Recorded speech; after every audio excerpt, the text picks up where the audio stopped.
All right, so good morning, everyone. Thanks for joining us. We've got Mr. David Cambre of Vinton FFA with us. He's going to do us a presentation on best practices and applying for grants. He's been very successful at his school in getting grant money from his alumni chapter, from different national FFA grants, and so he's going to show us good ways for your chapter to be successful. So, Mr. Cambre, thanks for doing this, and the floor is yours.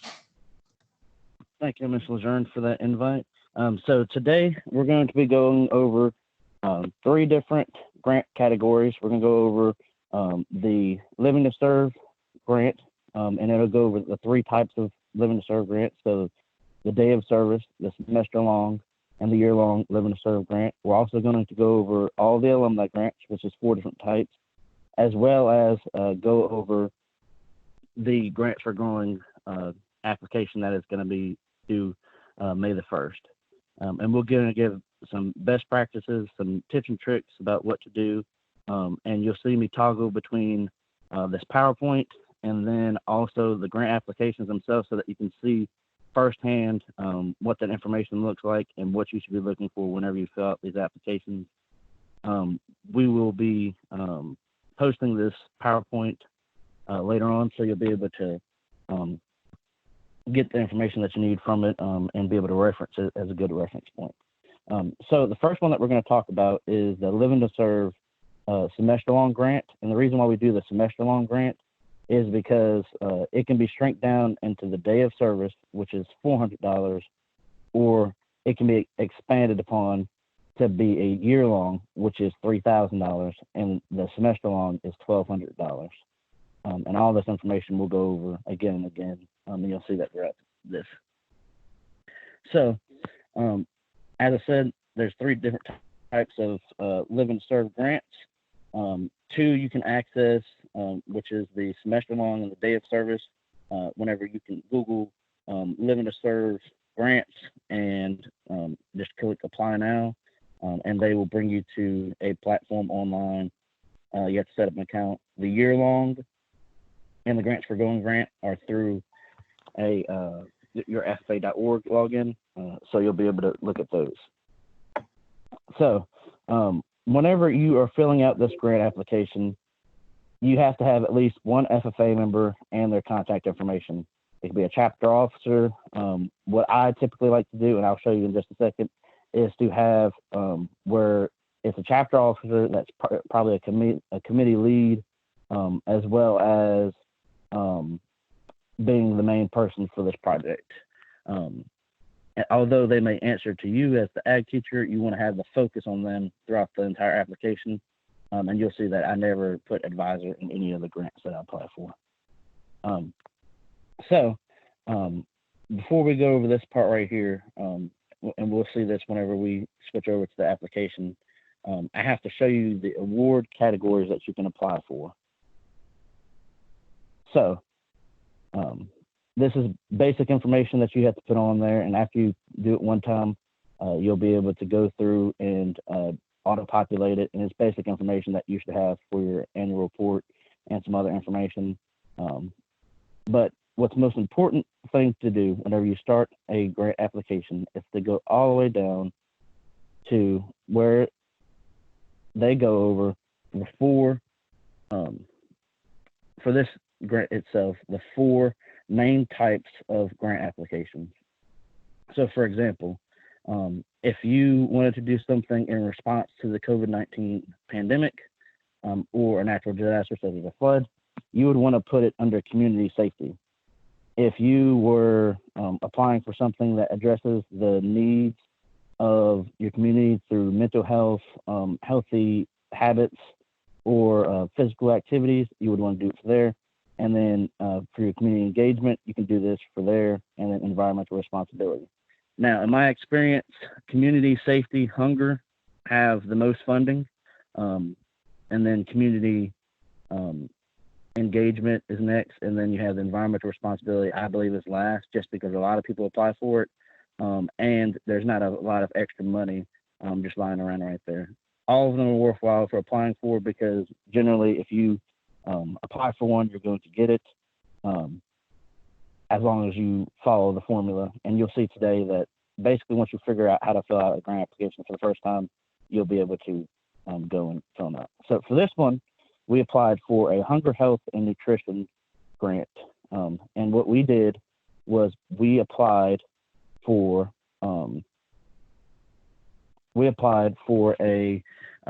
for deodorant and some personal care items that they have for us to buy with the $1,200 for our Lions Care Closet, where we have food, we have deodorant, different things like that, and then also school uniforms. And the thing is, you can repeat and apply for these from year to year. But with this, so the short overview, you want to make sure whenever you're going over it that, one, you read what the question is asking, but it needs to be in third person. You need to make sure that you are talking about it in a way that you're explaining what is the problem, how is it going to be addressed, and then what kind of service or educational outreaches are you going to do. And in this, we didn't particularly highlight exactly which ones those were. We're putting like a colon mark of saying community need, but we kind of did it in the order of what it was asked. And that's kind of a best practice is, what is that need? So the need was, we have students that can't wash clothes and have deodorant, other care items because of funds. And then we explained how we were going to address that need through service. So service would be the actual hands-on activities that you're doing, and your educational outreach is going to be bringing that to the forefront of what's happening. This is important to keep in mind, and make sure that the award category that you apply for, that it seamlessly goes through, and that you're covering, if you have health, hunger, and nutrition, that your overview covers everything within health, hunger, and nutrition. And you may not have all parts of it, but the more parts that you can put under those categories, the better chance you have of funding. So you may want to tweak your application a little bit to match that. And then it asks, was your project a plan from WLC? Most likely it's going to be no. And then you go into your narrative. So with your narrative, how was that community need identified? And surveying the community, speaking to city officials, they give different examples right there. Best practice for this is to keep the FFA members as the focus of this, that they are the ones identifying the need, that they are the ones addressing the need, that they are the ones that came up with the solution. Typically, you can do it through surveys, people through talking to each other, and then also through them, asking administration different things about that need in a way that doesn't jeopardize the student relationship security of giving information that they can't give out, but they can give general information, or they can know that their classmates are going through a struggle and that they brought it to the attention. The next part that we have, I'm going to go from here. So statistics. You want to make sure that you include socioeconomic status, have school enrollment statistics. So male to female ratio, how many students of different descents, how many students are on free and reduced lunch, how many students, for example, if it's something that's like a career success thing that or agriculture awareness, how many students are exposed to agriculture? Having those statistics on hand, you can use with all the applications that we'll go over today.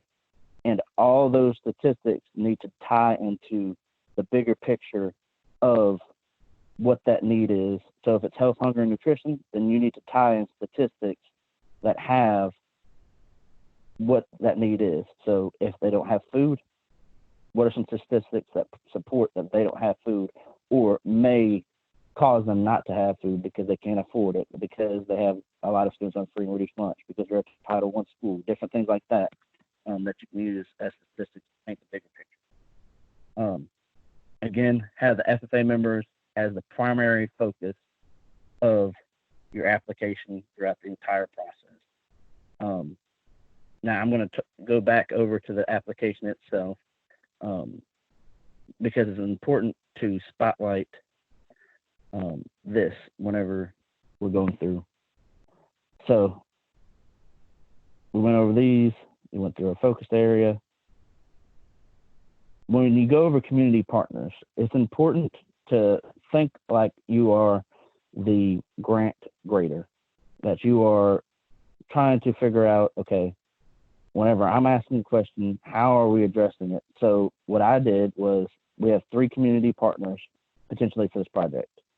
You want to put that community partner and then explain their role and how it's going to allow for the longevity and sustainability of the project. Because whenever they look at these projects and these grants to fund, they want an application and a project that will last from year to year, not just 1 year and then if you have a different group of members, it doesn't go to the next year. They want something set forth that it's not going to go away. And then make sure with your community partners that your FFA members should be the primary focus of getting the job done, that these community partners are helping that out. And you can see that we did that with the high school, the police jury, and the community pantry to kind of go over what their roles are. And then you can see I used hot words like longevity, and then success, and then making sure that it's talking about the support of them and the members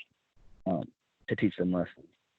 You always want to say that, can a sponsor contact me to become a community partner? Yes. There's no point of turning away a free partner. AF&R pathways, you have to pick one based off of what your award category falls under. So if it's environmental, then you go environmental. If you are struggling with the AF&R pathways, you can always reference the standards and see kind of how they would tie together. Now, something that I got feedback on from this application itself that they actually ask questions on. So what they do is they either fund it with questions, or they don't fund it at all. So they fund this grant application with questions, but the previous one they had funded just fully. The feedback that they gave for infused into agriculture classroom learning is to break it out into Ag 1, Ag 2, and Ag 3, or whatever Ags you teach, and kind of have where Ag 1s do the introductory parts of your service project, your sophomores or Ag 2s do those intermediate levels, and then your older kids will be doing the more challenging parts of the project itself. And then I'll go over that. You can see that right here. So Ag 1 will do the task, Ag 2 will do an intermediate task, and Ag 3 will be the spearheaders of the project and have more in-depth tasks. Now, again, like we talked about before, the applications are a little bit different for the day of service, to the semester long, to the year long. But now when you go on the serve and evaluate portion, they have some questions that they're asking. So a semester long grant can come from August to, I believe, January. For the fall, for the spring, it can come from January through May. You can extend it a little bit further, either early summer months for a fall, or the next year's summer months for the spring. And then the year long goes from August all the way through July. And then the day of service is just one day or a couple days that you're doing that service project on. And that will kind of give you the overview of what type of months you need to be looking for. Now, these, as you can see that I'm highlighting, are 5 things that they go over or want you to go over in your timeline. So I always like to do, and what I would change about my grant application from working with people is I would actually put project planning, explain project planning.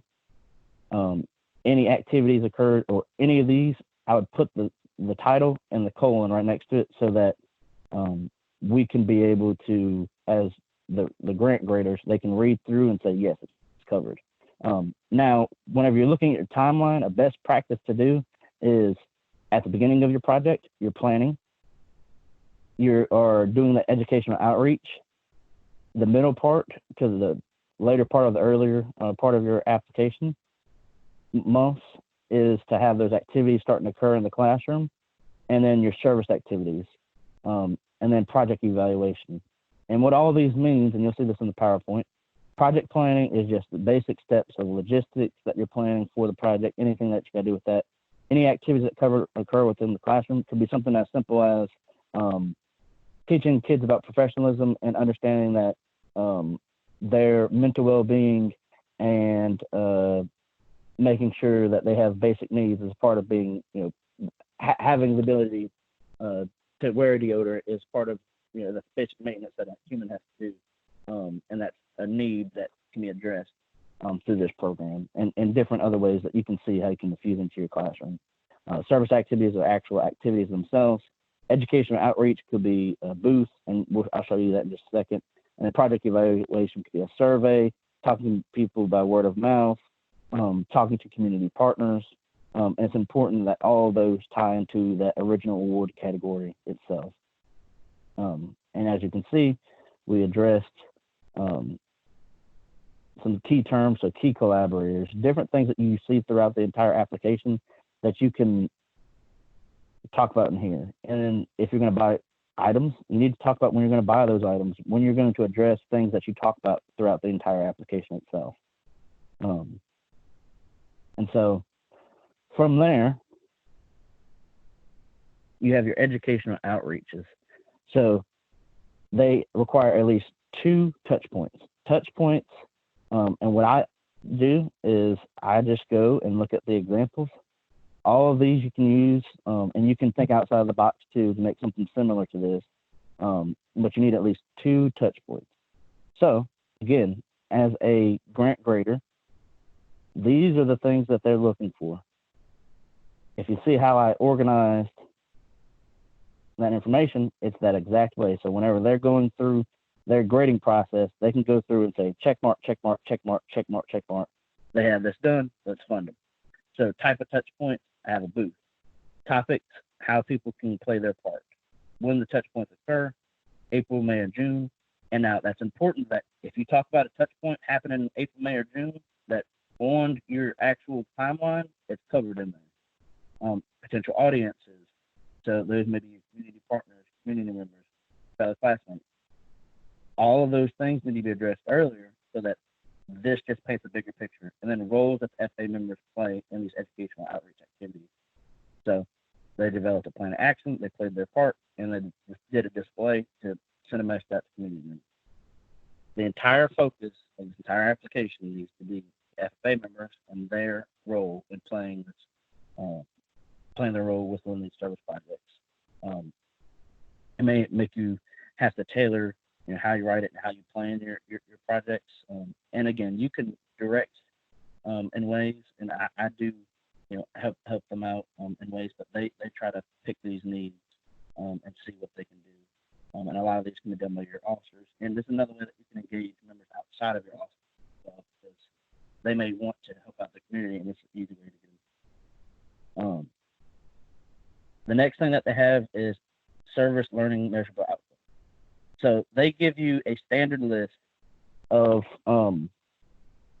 outcomes that you can do, and those outcomes cover something that is tangible, something that you can measure, whether it's number of workshops, number of participants, and they have each board category has different parts, and you want to make sure that you are giving a realistic number that later on they're going to ask you on the follow-up report, did you meet this amount?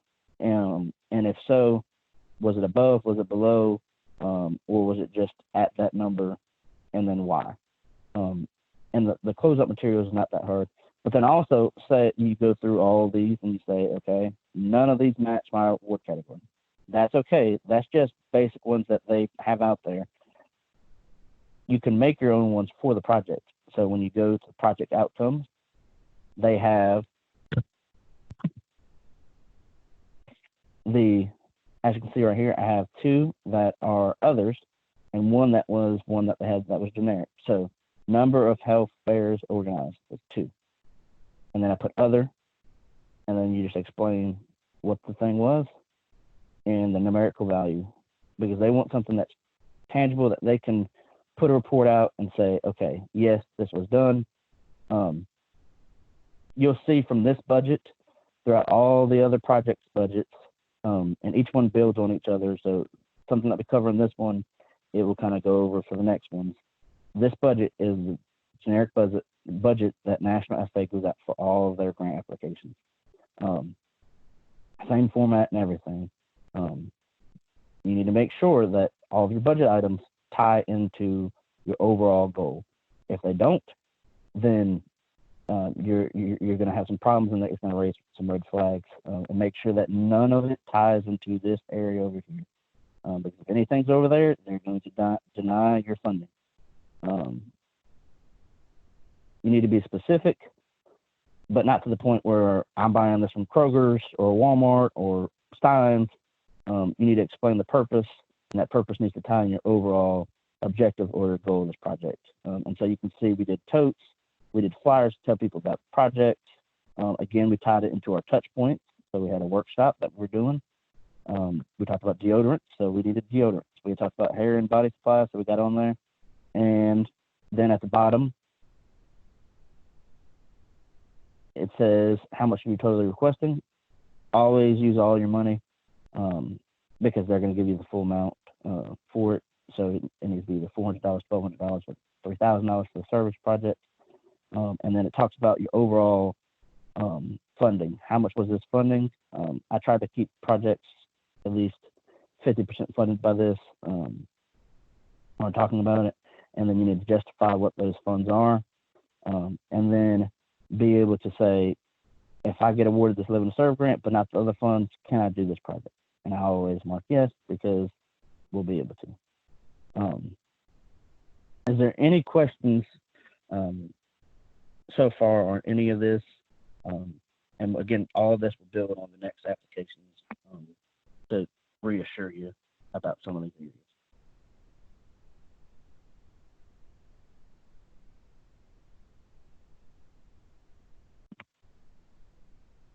Alrighty, so if there's no questions, I'm gonna go ahead and move on. So we talked about the budgets. So the next thing that they have is alumni and supporters grants. Those grants, there's 4 different types. So as the ag teacher, you work hand in hand with your alumni chapter. And if you don't have one, this is an easy way to get one established. And again, with all these applications and grants, they have so much money that they're making off of just the interest of what they have at the national level that you can easily get these funded. I was actually a recipient of our alumni chapter received $5,500. So we got a creating grant and a partnering grant. And the good thing about these, not partnering grant, the Give Back to the Roots grant. The good thing about these, you can apply for them every year, but they have 3 grant cycles. This year it's March, September, and June. If you don't get funded for one, they send it back to you and say, this is what's wrong, you need to improve upon it. Now, the creating grant is for starting an alumni chapter. Your improving grant is for improving your alumni chapter. So if you have one established, maybe having a get-together event or something that's going to promote your alumni chapter. Partnering one is going to be where you're doing something together with the FFA chapter. So you might not want to put your chapter banquet, but you could, but maybe something where like you have a recruitment event or a community tailgate or some type of event that is getting FFA members and alumni and supporter members in the same room talking about things that are going to help them accomplish the mission statement. And you'll see that whenever we go over that grant application as well. And then the Give Back to the Roots, it's $5,000. We got awarded this one. You have to be, it pays for plant-based SAEs. So that's greenhouses, anything along those lines, paying your affiliation dues, and then other SAE opportunities. So you could have a chicken coop built from it. You could have all kind of opportunities that you can add to it to allow the members to get funded. So we're going to go back to the application itself so that you can see hands-on what is happening. Now, with this alumni grant, the first time that we filled them out, we received feedback, and I'm giving you the first application. So I'm gonna give you what I wouldn't do based off of this application, because we got funded for the creating one first, and then we got funded for the Give Back to the Roots one, the next grant cycle. But they gave us some feedback that I'm gonna share with you. So they break down this as your total scores, what's happening, and how that works, and then that's how they fund your applications. This goes over, again, more in depth how those applications themselves are broke out. And you need to make sure that it's tying into these whenever you're talking about your application. So just like we did earlier, whenever they had the different categories for the service projects, these are broken into these 4 categories. You want to do 1 grant application per application form, but I would advise, if you are debating between submitting a Give Back to the Roots and a creating grant, you can only be funded 1 per grant cycle, but you would rather submit both, get feedback for one that you didn't get funded on, and then go ahead and resubmit it the next time so that you can get funded, because the likelihood that you're going to get funded is very high, just because Louisiana is an up-and-coming state, and I think you can get, it says right here that you can get 2 grants per year, so you can get 2 grants and you max out. We're in the southern region, so whenever you fill out the Give Back to the Roots one, if you're doing that southern region, and your focus needs to be right here. So every time you fill out an application, sustainable and impactful items are always at the forefront, especially with alumni. They like new applicants because it means that their program is growing. And they're going to get a return on their investment later on. And then these are the 3 main areas for this one, and that covers another part. So as you can see, I have my contact persons for the grant application for the alumni grant, my basic information. Now, what we didn't put, but reflecting back what I would have done, is they have on the Louisiana FFA alumni page on the lfa.org website, they have a chapter chartering form. Go ahead, fill out that form, submit it to Mr. Lejeune. He would then, from Nationals, would supply you a chapter ID. That doesn't mean that you have to pay your dues right then and there. That just means that you're in the system, that they're aware that you're trying to create a chapter, so that you can have one really readily available. Because if you don't have one for the Give Back to the Roots grant, you cannot get it unless you have that chapter ID number established. Doesn't mean you have to have your dues paid, but that means that you have to have a chapter established. So go ahead and put it in the system so that they can be aware that you're in the process of trying to create it, so that they can have it whenever they're grading. Okay, they're actively trying to make an FA Alumni and Supporters chapter. So mostly everybody in Louisiana is going to say no for this first question because they've never filled out one of these besides a select few. But for goals, these need to be SMART goals. Now, what I did here was because I had the Give Back to the Roots and the Creating Grant in one application. Reflecting back on that, would have split them up in 2 different applications so that I could have been clear on one concise project or goal, or the end goal of what we wanted to do with that, so that we weren't being scatterbrained, and it's going to make it easier for the grant grader to read.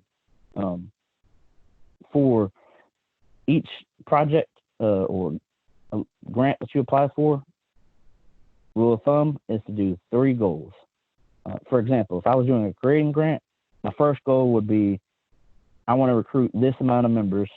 My second goal would be, I want to have this amount of engagement activities, and this is what they're going to cover.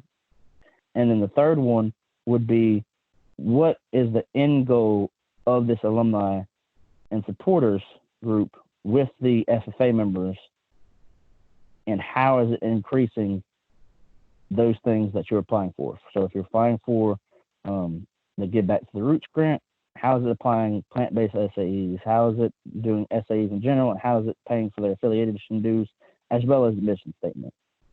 Now, SMART goal, if you're not familiar with it, needs to be specific, measurable, outcome-oriented, action-oriented, realistic, and time-bound. So, for example, I have on these aren't the best examples for them. I have some other ones. But, for example, you would have, you would say, Vinton High School alumni and supporters wanted to engage 100 members and I explained what we're going to do to accomplish that, and then I explained when. Now, you'll see on my other applications that I actually put an actual month because they had a timeline with it, and that's the best practice that I would do. This is the first application I ever filled out for a grant, so the other ones I had more experience with, but this is trying to give you some hands-on knowledge of it. Key collaborators. I would, again, instead of having this all like this, I would break it out into, like we did with the semester-long grant, and have the individuals or group have what they're going to do. And what you need to do is make sure you're answering these questions. Who will be involved and how it benefit? How it benefit them, but most importantly, how is it going to benefit the FFA members? Because whenever they look at these grants, they're saying, what is the purpose of an alumni and supporters group? The end goal should be to support the FFA chapter or the agriculture program to be able to increase some facet of their program to let those members thrive. So whenever you're going through this, keep that at the forefront when you're doing key collaborators, whenever you're doing your goals, that those are ones that are accomplishing that, and you don't want to leave the grant grader asking questions to themselves because they can't ask you a question for these alumni ones. They can ask you questions about the other ones, but if you eliminate those questions early and ask yourself those questions, the likelihood that you'll be funded is a lot higher. You need to have specifics on amounts. So again, basically following that SMART goal format. And I would try to cover as many of these as you can, so the ag teachers, but making sure that ag teachers are not the focus, that the ag ed students and your FFA members and your FFA and alumni supporters members are your focus in this.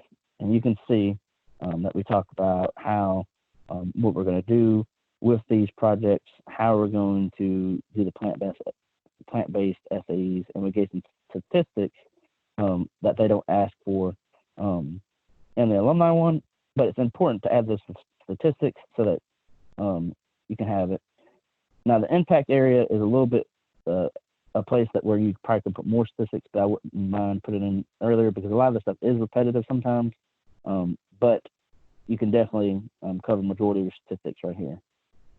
So a best practice that I would do with this is I would break out Premier Leadership, Personal Growth, and Career Success in colons over here, and then explain how their agriculture education they're going to be accomplished through the alumni supporters helping out. Make sure that you're including the statistics, and again, the words sustainable and impact come up once again because they want these sustainable projects to last forever. So make sure when you're writing, they're sustainable and they're impactful. And that, just like we did those measurable outcomes before, you want something tangible that you can, at the end of the day, say, we needed 30 gardens, we accomplished 30 gardens. So that it's something that they can be able to say, yes, this is what happened. To be able to say you changed 50 people's opinions on something, that's hard to gauge because that's not a factual base. You can say that we reached 500 people through a social media post or something, but you can't say specifically that you changed their mindset. So that's important whenever you're including these statistics and other stuff to do that. And then your budget is the same thing. What I did here was we had 2 grant applications in one thing, so I kind of try to split it so that they could see. I definitely would not advise having both of these in one application. I would split them up just to make it easier on yourself. But this was the $5,000 one up top, and then this was the $500 one. For the creating one, it could be your dues, a promotion material, and some type of recruitment event should be your focus for that.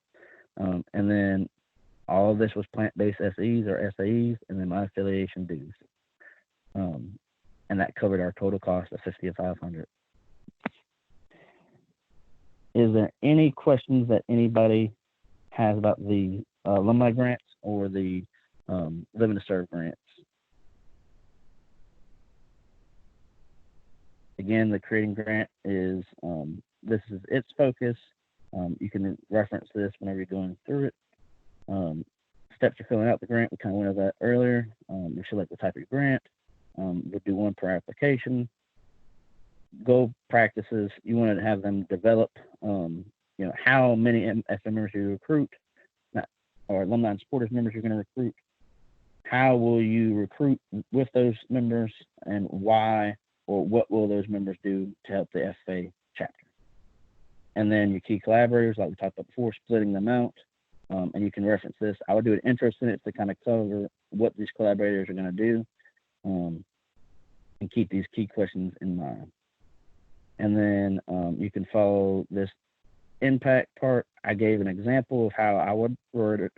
You can use that, and this is a good reference point later on. And again, these are the budget items that we covered before. Next is the Grants for Growing grant applications. Now these, they fall into three categories: the improve your chapter grant, improve your agri-science, and then improve agriculture awareness, are definitely ones that you need to keep your focus on whenever you're applying for these.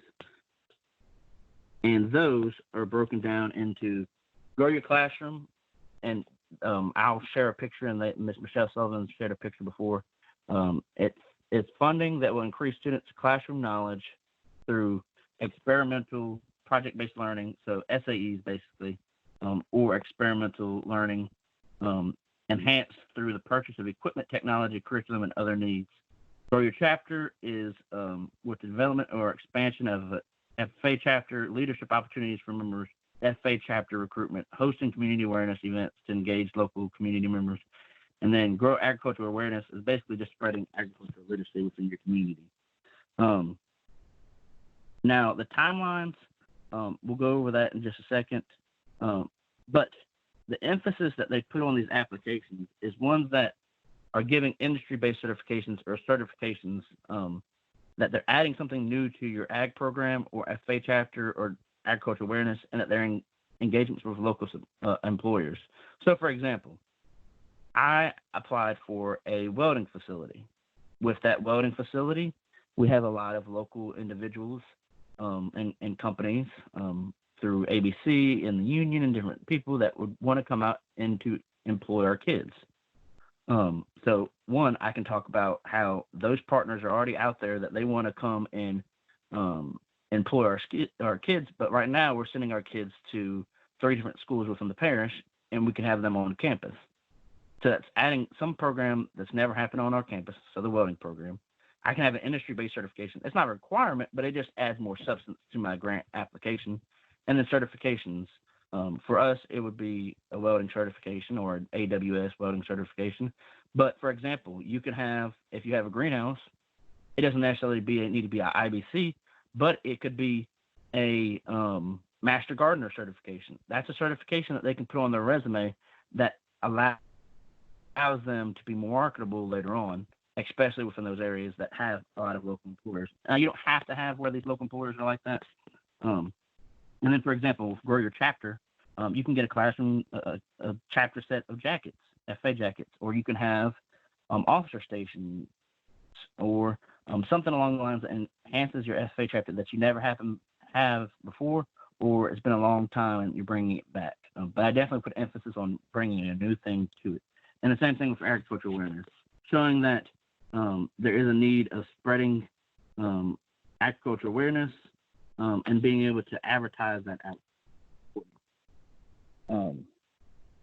But going back to the timelines, and I'm going to pull up our Grant for Growing application. So once you fill out those applications before, it basically gives you a general overview of the same contact information. And then actually, once you fill out so many, they will actually auto-populate to your account. If you get funded for these, the principal will receive an email, and they have to approve it, but National FA is very good with following up with you and giving you deadlines, and then they know that sometimes principals not necessarily will check their emails or will have parts that are missing because of their spam. They understand that, so it's important to tell your principal, hey, I got funded for this, check your email. I put common statistics, we're a rural community, so it's important to put that on there. And again, this application, even after filling out it and working with other people, I see some flaws in it. And that's the good thing about these applications. Once you fill them out multiple times, you figure out what you need to do. And right now, I can fill out a grant application in an hour or so, because it's the same concepts over all these applications. It's just worded a little bit different. But you can see again, we have that short overview. We went over all that before using the third person. Needs to address for this one would be I selected improving your ag program. So my overview needs to cover improving my ag program. So we don't have a welding facility. Talked about that in there. Talked about how we have major employers nearby the school and they can gain certifications, because those are the things that National says that allows more substance to your application. Again, reference this. See, whenever you're looking at it, hey, I only have experiential learning, but I don't have project-based learning. Well, maybe I need to tweak how I'm writing the grant application and tweak how I'm doing it so that I can accomplish those, so that I can reach as many points that's covered in this application, so that that you have a better chance of being funded. And that's with all applications. You look at the description, make sure that you meet that description as much as possible so that you can be funded. So I put my pick, my type, my narratives.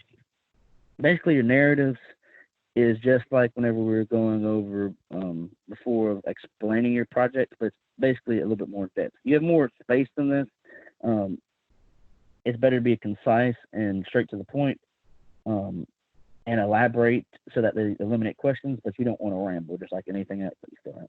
And be specific, just like we have those measurable outcomes, different things. You want to have seamlessly throughout that we have no welding program. It's the first, that there's high cost, the amount of students, what they're having to do right now, and then also be able to go through how it's disadvantage for them, but also what this information would bring to them, how it would affect the community or affect the kids to make them more marketable, competitive in the workforce, and then also bringing in those statistics that will help you out with getting funded, which you can again pull those from your tool belt that you made earlier with adding those statistics ready to go. You pick another AF&R pathway because that's what National SA goes by. Again, school board, Associated Builders and Contractors said their purpose, explained what they're going to be doing with the project. But again, primary focus is on the FFA members or the project itself, not on these individuals, but how they're emphasizing the project and how they're going to help it out. So this is a little bit different, but it's basically the same as before for those other timelines. Planning, implementation, and evaluation activities. So at the beginning of your timeline, you want to have more planning activities. Later on, you want to put implementation. And at the end, you want to put evaluation, where you can, those outcomes or goals that you set, even if they didn't ask for goals, the ones that you set that were tangible, you can say through a survey, through this or that, I was able to see if these were accomplished, so that to make sure that our project was, there's two terms that they've always used throughout this, sustainable and impactful. Use those words in your application, and emphasize where your community partners are. And what I would do is I would put a colon. I would put planning, colon, implementation, colon, evaluation activities, colon, and highlight them so that whenever they're going through it, they can easily pull up those parts of your application and be able to fund you. The easier you make it on the grant reader, the easier you're going to be able to do this. These are going to be in SMART goal as well. And this is, so the welding program will have 10 industry partners brought on by January 2021. I may have explained differently how they could be brought on very shortly right there, but that's a basic thing. I cover the industry-based credentials because that's something they put emphasis on. And then talk about kids getting jobs or apprenticeships because that's something that they love to hear. And all these things were covered above in my timeline. So make sure that your outcomes are covered in that timeline. And then every year they have a emblem sale. And there's a couple ways that you can engage through social media posts, online posts, and in-store activities. So we did participate, but we did not participate in any store activities. That may hurt us in the long run because we haven't been funded for these. These are due May 1st, but you find out, I think in June or July if you're funded, and then August you'll get your money. Now, this we said no, so we didn't have to explain anything, but this we said yes, so we had to explain how many posts we had and what we did in those posts. Again, our budget, you're going to, same budget as earlier. You're going to break it down for what you're going to do with it, and all those things need to tie into your goals. They need to tie into what you need directly with your project and what you can do to do with those to make sure that you're hitting those outcomes, and you just give the end goal of how much you needed. This is up to $5,000. It doesn't have to be $5,000. They have these responses you got to answer.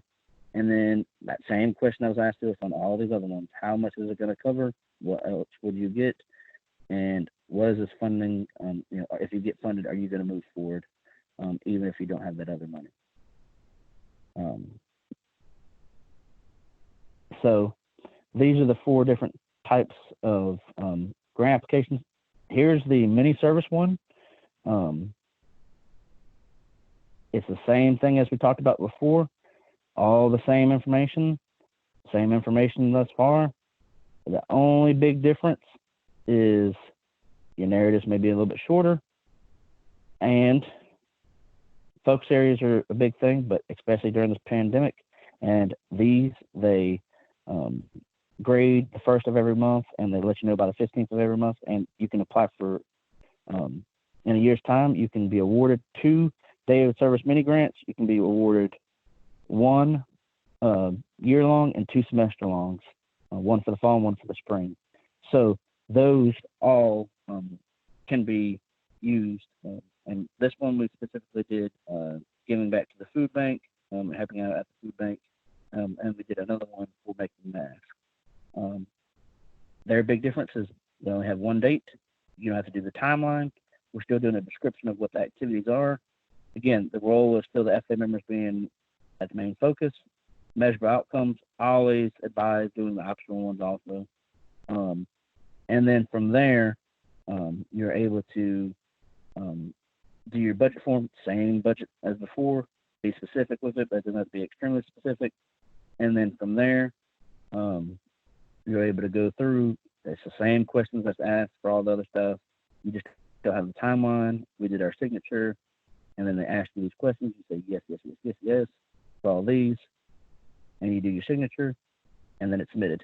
And right now, especially if you see a need within your community, even if it's working with the food bank, getting individuals, maybe feeding the first responders through one of your members or alumni members cooking and doing a touchless delivery to them to help them out. That's all things that they would love for us to fill out, especially during this time, because their end goal is living to serve, where you're going out there, you're meeting the needs of your community, and especially during this time, this is where FFA members and ACT programs can shine about what they can do for their community and how they can help them.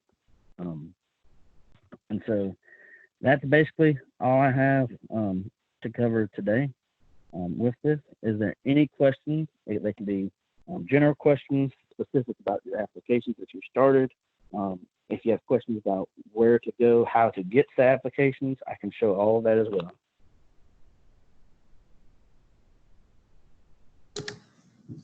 If anyone has a question, you can just unmute your microphone and ask. And then, as David said, we have several spots on our state website where we try to link all of these grant applications so you don't have to go dig for them on the national site, because as David said, that the national FFA site is a little more difficult to navigate.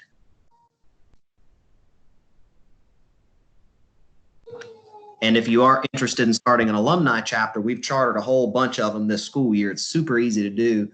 Boshan, Victoria, I just approved yours, so y'all should you should be able to access all of this stuff now. So if you're interested in doing that, also you need a minimum of 10 alumni members per year on the roster. You submit the roster by April 15th, and it's a flat $130 per year. And that money can be paid for from the creating grant as well. So that's a easy way to get that covered.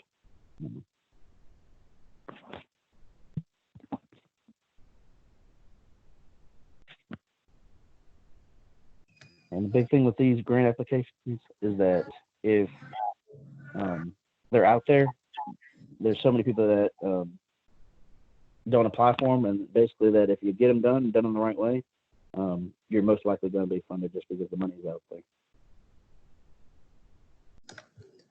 All right, Mr. Cambre. Well, if no one else has questions, we'll go ahead and end this meeting. I'm going to post this up on our FFA website and on YouTube for you to be able to go back and watch. Make sure you share it with all of your ag teacher friends, and let's try to get more grant money for our state, because at the end of the day, it benefits our students, and that's the whole purpose of what we're trying to do here.